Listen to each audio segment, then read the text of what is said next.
nassos, una pàtria, l'àmbit de tots els àmbits.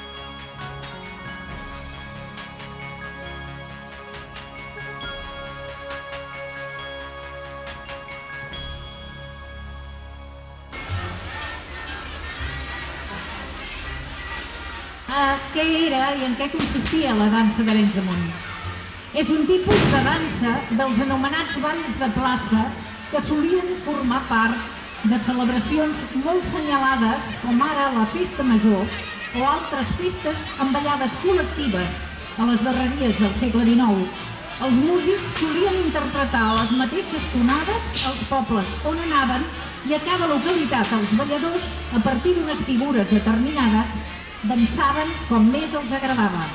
Amb el pas del temps, varen anar quedant fixades unes figures per la traça dels intèrprets, per la vistositat o per la dificultat d'execució, que han configurat l'estructura de la dansa tal com avui la coneixem.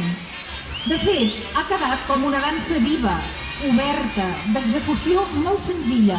Les parelles fan el passeig en rodona per la plaça, fins que aquesta és plena. Després es giren cap a dins, s'agafen ben fort de mans en una gran rotllana i en aquest moment, amb el canvi de tonada, els capdansers, cap i cua, inicien el seguit de carregols que convertiran la plaça en un tramat viu i constant de balladors, caminant, saltant o corrent, sempre al ritme que marca la música. La dansa acaba quan tota la filera s'ha descargolat i els balladors tornen a quedar encarats cap a dins i saludant.